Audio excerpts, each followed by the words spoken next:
Hey everyone, Josh Neighbors here, Locked On Big 12 podcast. Today it is the 16th of September, 2022. And on today's show, we discuss the news from Andrew Marchand that the Pac-12 and ESPN are reportedly hundreds of millions of dollars apart. What does that mean for the Big 12? And also, we'll look at this weekend's slate of action and make some picks. Not the best slate, but still some exciting matchups on there and games to pick against the spread. That's coming up on today's show. You are Locked On Big 12, your daily podcast on the Big 12 Conference, part of the Locked On Podcast Network, your team every day. Once again, everybody, Josh Neighbors here, Locked On Big 12 podcast, brought to you today by BetOnline and BetOnline.net, the best place to get in on the action today. All right, so today's show, couple things coming up about the Pac-12 news I'd mentioned and games this weekend. But first, make sure you all subscribe. We're above 2,100 subscribers. That next target is 2,200, and the goal is still 2,500 now by the end of September. Let's see if we can make it there. I know it's a big push, 2 weeks, but 2 weeks. Let's see if we can push this thing to 2,500 subscribers on YouTube. Please go ahead and do so. If you still want to join in our CBS Sports Pick'em every single week, you can. The group is called Locked On Big 12. Password is Big 12, one word together, no space, no caps. And you guys, if you finish top 3 at the end of the year, you have a chance to win a prize packs from our folks here at Locked On. All right, let's do it. So if you all hadn't heard this news, I don't blame you. It kind of gets lost in the mud during all of this, what's happening right now. But there's an awesome podcast hosted by John Ourand of the Sports Business Journal, as well as Andrew Marchand of New York Post. And it's a sports media podcast that those two guys do together that is really informative. And I mean, it's just all about sports media. And one of the things that was discussed was the Pac-12 and the Big 12 and ESPN's TV negotiations. And what Andrew Marchand said this week, the quote directly here is, the Pac-12 and ESPN are hundreds of millions of dollars apart, or hundreds of millions apart on a new deal. And that could, once again, it could mean several things here, but he said, they are hundreds of millions of dollars apart. So that could mean on a, 1 year basis. It could mean on a, in totality, whatever it is. But that was kind of the headline that caught a lot of people's eyes. And Bob Thompson, who I mentioned before, former exec at Fox Sports, said hundreds of millions may be a bit of an overstatement given the value is only 300 plus million. He said give or take 50 million. But clearly there is not going to be a deal reached anytime soon if the bid/ask is so far apart. Now, we heard from, I think John Canzano had mentioned this, he kind of expected a deal or some kind of something to be, to be talked about or released or whatever in the Pac-12 following Labor Day weekend. We have not seen that. This is kind of only, some of the only news that we have had so far. And obviously early, negotiations could still be in the early kind of portion of what's happening, but also something that they had mentioned, or that Andrew Marchand had mentioned, is that there could be now a focus on digital. I think John Willner had said the same thing too. The Pac-12 might be focused on digital. And so he mentioned an Apple TV Plus as somebody who could come in and purchase the Pac-12 streaming and, do that to sell subscriptions. He mentioned that we've talked about the MLS a lot on here, but the MLS is something that the Apple TV people, they went and they purchased to drive subscriptions. You might say, well, MLS isn't really that popular for sport. But the fan base is very loyal. And so, soccer fans are super loyal.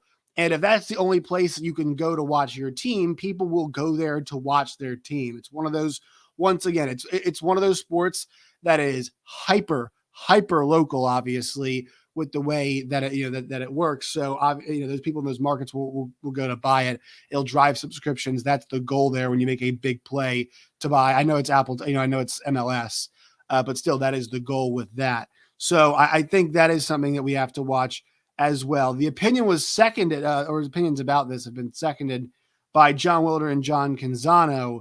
They have a podcast that is together. They don't believe it is that much.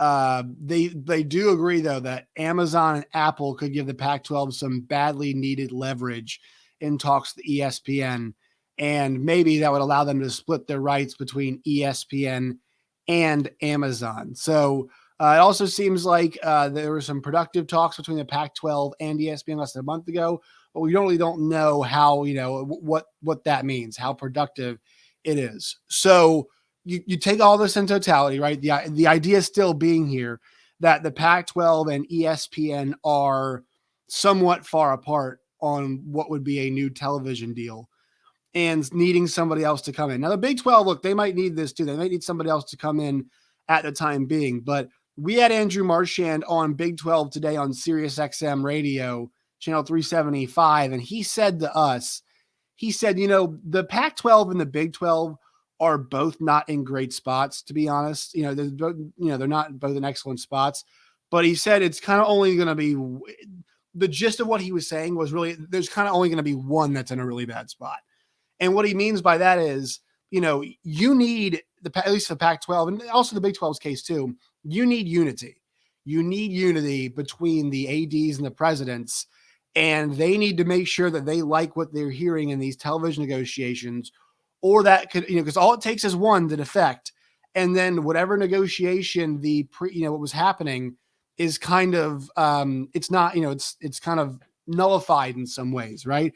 I mean, I know Arizona wouldn't be a huge loss, but let's just say if Arizona went and contacted the Big 12 and said, look, we don't like what we're hearing on the side of things about the television contract. We'd like to come and join the Big 12. And, that's all it takes for what's happening with the Pac-12 to become a little bit different. It changes the equation for them. And so these defections, not saying they're going to happen, but we have to acknowledge that there is a possibility that it could come not soon, but look, like the way this is trending, either one of a couple things have to happen. Number one, the Pac-12 does need a streaming partner to come in and talk to them. They definitely need a streaming partner to come in and talk to help leverage them with ESPN. Because if you're ESPN at this point, I mean, they really could just wait this thing out and see if the Big 12 picks up Pac-12 schools and then goes that direction. Or, maybe the one thing I could say the Pac-12 is if ESPN doesn't want the whole Pac-12 package, maybe they take part of it, right? Maybe they take a little bit of it. There's probably a case that, look, they might not want the whole thing. They might just want some of the late night inventory and say, that's kind of what we're paying for here. That's what we want. We want, 10 o'clock or 7 o'clock for a big Oregon Washington game. That's kind of the inventory that they're certain, Friday night Pac-12 action, whatever it is, that could be the inventory they're searching for. If they're hundreds of millions of dollars apart, it sounds like ESPN doesn't want to pay for the whole shebang and might just end up paying for part of it. But to have that happen, really, what the Pac-12 would need is probably a streaming partner to come in, and so they could, divvy up this pie halfway. And look, I think there's a case to be made that ESPN and the Big 12 will divvy up the pie in some way, shape, or form. ESPN's not going to go for the whole shebang either on that end. But you think about, the kind of the usefulness, the time slots. Once again, what we watched last week was Big 12 action from dawn until dusk. I mean, 11 a.m. Central kickoff all the way until 1 a.m. Central time, whenever it was, it got done there on the East Coast. So it was around 2 a.m. when I was getting done with that BYU Baylor game. The inventory options for the Big 12 have now become greater, and they have a chance to get even stronger if they add more teams. And I know a lot of you fight me on the on the television window thing, and so a lot of you all, I will admit this, are probably correct in having a team in the fourth time zone does make the fourth television window a little easier. I will concede that, but I also think like adding Utah and Arizona, this is more to my point. Adding Utah and Arizona State does give you more flexibility to play games at 10 o'clock, right? We know, obviously, Arizona, is daylight savings where they don't acknowledge it. So, it's kind of, they split their time, right? With being 2 hours and 3 hours back with the East Coast. And I know Utah is in the mountain time zone, but still, you kind of get my gist with, look, they just play a 10 o'clock game at BYU. They can play 10 o'clock games in Salt Lake City and in Provo, and that would be, that would help them with the late window. But obviously a West Coast team, period, would also help. And so I know a lot of you had mentioned San Diego State. I think that's a team that maybe both these conferences will fight for. Do you think, once again, John Wilner makes a good point with that? Look, if the Pac-12 let the Big 12 come into San Diego and scoop up San Diego State in their backyard, then you should probably just fold up shop at that point in time. If you are the Pac-12, that's a school that you can't let the Big 12 just come and take and stake their flag on the West Coast, at the school that you should probably end up getting. So I think that is something that's important to watch. Also, too, you got to be careful with some of the stuff you're reading, because once again, I've worked with John Wilner, or not worked with him, but I worked on shows where we had John Wilner on, and he tweeted something yesterday about the state of things between the Big 12 and he tweeted, let's see. So he said, checked with ESPN about its contract dealings with the Big 12 and was told the statement from August 31st still stands, no change. Here it is for those who missed the original. ESPN said, we regularly engage in conversation about the future with all our partners, but to be clear, we have not opened contract negotiations with the Big 12 at this time. Okay, so that could be true, but Brett Yormark last week at BYU on BYU Game Day, like their pregame television show, whatever it was, went and said that he met in Los Angeles with the people from Fox, and the week prior, he had met with people from ESPN. So, and I don't think they were just talking about the state of things. They were definitely discussing the future television contract. So, this might just be semantics, but you got to be careful out there with some of this, because that feels I feel a little misled with comments like that from someone like John Wilner saying, oh, well, their comment still stands. Well, they met with Brett Yormark 2 weeks ago. So if they're meeting with Brett Yormark 2 weeks ago, those conversations are definitely happening.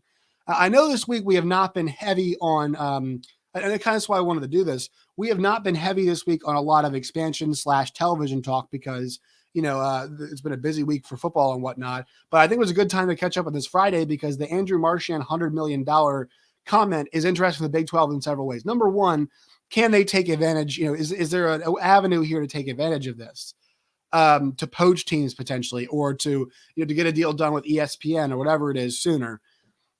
That is there. It's also you hope this is not a harbinger of things to come for the Big 12. You hope that the Big 12 doesn't end up being hundreds of millions of dollars apart themselves with the Pac-12. But I think, once again, this shows ESPN's got appetite for both the Big 12 and for the Pac-12. But to me, I think they want some consolidation in there. And I think they feel like if the Big 12, or even reverse if you want to, but if the Big 12 took Pac-12 schools, they could go and get a piece of whatever that conference is, and that could fill inventory. Once again, we're talking about from 11 a.m. Central all the way until 1 a.m. Central, the flexibility that the new Big 12 conference can give you in terms of putting something on TV, it's already giving them now of putting teams on TV, is I think it's another feather in the cap for the Big 12. Can they do late night games all the time at this point? No, they can't. They cannot do it all the time at this point. But if they do make a couple more additions, if you're adding more if you're adding more teams out there, you can begin to fill up that slate a bit more. Right now, you're probably at 4 or 5 with the way BYU plays, and obviously we talked about doing some other teams late night as well. But I think the $100 million comment that we're talking about here, it should be viewed as a positive for the Big 12, because there's ways to take advantage. But look, we can't, I love the Big 12 conference. It's Locked On Big 12 podcast, obviously. Big 12 flag is flying behind me. But we can't just be all, it can't be all sunshine and rainbows with all this. We have to be real. That could be bad news to the Big 12 in terms of how much ESPN's willing to give them. It could be a sign of the Big 12, too, to go and get things going. I know television is not supposed to be involved. I know TV is not supposed to be involved with the moves in the conference, but come on now. We all know it is. I don't think that we're hearing about, Brett Yormark meets with ESPN 2 weeks ago. We also heard comments in the recent weeks about Brett Yormark saying he wants another team in a 4th time zone. I don't think those two things are, those probably, they could be exclusive type comments, if you will, but really those are linked, right? That's what ESPN would want, a conference that can fill time at 11 a.m., at 3:30, at 7 p.m., and at 10 p.m. I'm just throwing out time slots there. Whenever they could fill it, the Big 12 could do that with if they add it. Now they can do it too. They can do it more often if they add more teams. So Pac-12, it doesn't sound like it's good. They're going to need one of these streaming partners to come in. Definitely think it could happen, though. Not saying it won't, because those streaming partners are very, very eager. But so they could come in right now because their exclusive window is open. The Big 12 right now could only properly talk to ESPN and Fox. So we'll see if that streamer comes along and helps out the Pac-12 or not. But that's a big development. Look, is it 100 million in 1 year? Is it 100 million over the course of time? Whatever. It's still a large chunk of change, and it shows that there is a divide. Now, look, it's negotiations. So you expect some discourse, but the gist of the comment from Marchand was that there is some separation there with the conference and with ESPN. All right, and also you didn't mention Fox. Like, does Fox even want the Pac-12? That wasn't really brought up. I'm not even sure if they want any anymore. All right, quick word from our sponsors. Today's show is brought to you by the folks at BetOnline and BetOnline.net. Go to BetOnline today to get in on the action this weekend. All of the odds are there. It's number one source for all your pro and college football betting needs this season. You'll find the latest developments, game matchups, news, podcasts, and scores. It's also a continued source for your sports wagering information, including live betting, esports, and scores. It's the fastest and easiest way to check in on all of your favorite events, and including MLB, MMA, boxing, and golf, NASCAR, F1, all that stuff is there too. BetOnline and BetOnline.net. It's where the game starts. All right, so the games this weekend aren't great, so we'll take a tour through them real fast here and make some picks.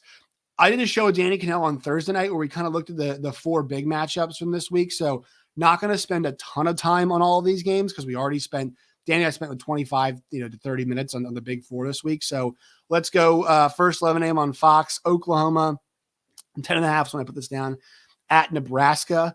The under feels like a good play here. I'm kind of with the under. I've kind of come around on this one because even though Nebraska's defense is really bad, I feel like the under could still be the play here. 67.5, man, that's a big total. It's a big total. It's a big ask for these two teams. I mean, if you go, 31-28, still ain't going to cover this for you. Even if it was that score, 31-20 and covered for you.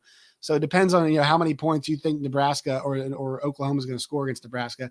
I will say, I expect an inspired performance from Nebraska this week. I expect them to hang in this game and be there. And Casey Thompson, obviously, really good quarterback. Like, their offense is pretty good.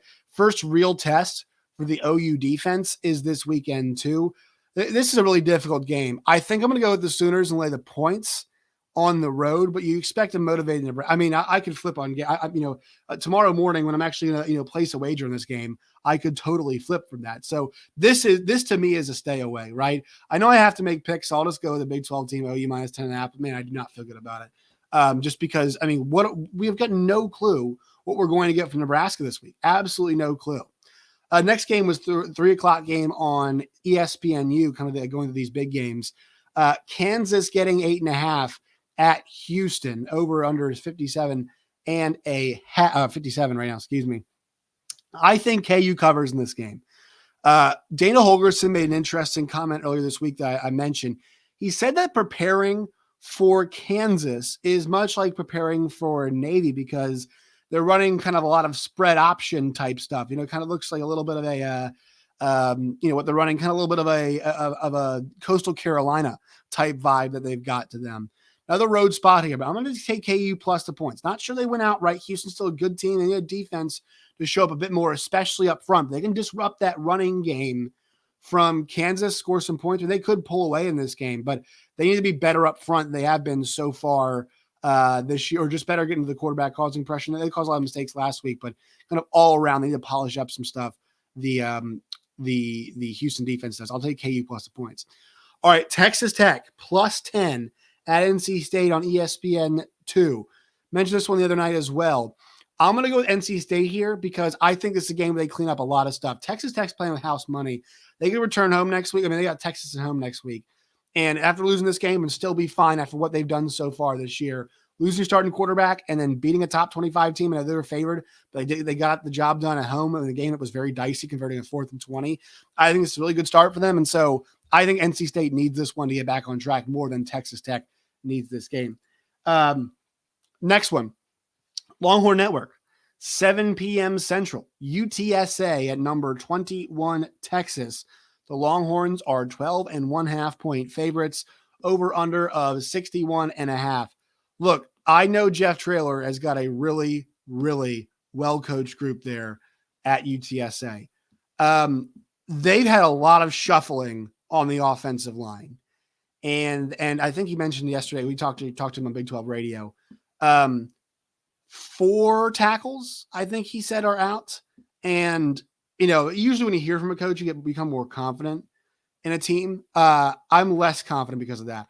If Texas brings it, like they brought it last week on defense, they should be able to harass UTSA pretty well. I think that they're going to be able to do it. I would also chuck this one. I feel like this is a great game to chuck in a teaser. I really think this would be a game that you want to toss in a teaser. I mean, I think a Texas NC State teaser where you can get that, if you want to go or you want to toss a third team in there, I'd even give you maybe, let's see if we can go Big 12 related, maybe you toss a KU into the teaser. If you want to make it a 6-point teaser, you get KU plus 14.5. You could get NC State -4, and then you could do Texas -7.5, somewhere in that range, or 6.5, whatever it would be. A 6-point teaser, 6.5. That could be a prime teaser candidate right here. Tease this line down if you want to do that. I just think that's kind of something that'd be ripe for that kind of situation with that. All right. Let's go more Big 12 games here. I have the BYU versus Oregon game on there. Texas State against Baylor. The line's -30. So, I mean, Baylor's probably gonna be angry. So they probably beat the hell out of Texas State. Not a whole lot more there for you on that one. Noon Central Time, ESPN Plus, Towson against West Virginia. This one, there's no spread in this. West Virginia needs to get after their ass. They really need to. I'm picking like all the Big 12 teams against spread this week. I need to change that. I know I picked NC State. West Virginia just get after Towson. They're 2-0. They have a dynamic quarterback, sounds like over there at Towson, but West Virginia should get after Towson. Tulane, Kansas State, ESPN Plus at 3:00. Hammering Kansas State here. This is also a teaser candidate too. They're going to throw the ball a little bit this game, I think, just to kind of get that part of the offense going before they play OU. But, man, their defense is flying around, should have a ton of confidence. I know Willie Fritz's teams are always prepared, but I think Kansas State continues to roll. Their defense is what we call a hammer. That's a hammer right there. That defense is a hammer at home against a Tulane team that, look, I'm not really sure how good they are this year. They had a lot of problems last year. They're kind of back on track at 2-0 this season, big wins over UMass and Alcorn State. So really doesn't tell you a whole lot. Obviously Michael Pratt is back, and we saw him, of fame from last year when he did so well. He did so well against Oklahoma. I think it was him in that Oklahoma game. So I'm going to take Kansas State. I'm going to lay the 14. I'm not going to worry about it because I think even when their offense doesn't play well, once again, the defense is such a hammer. And if they finish drives a little bit better than they did last week off turnovers, they should be able to cover the spread, in my opinion. Arkansas, Pine Bluff at Oklahoma State. What do you want me to say? They should hammer them. They should beat the hell out of them in this game.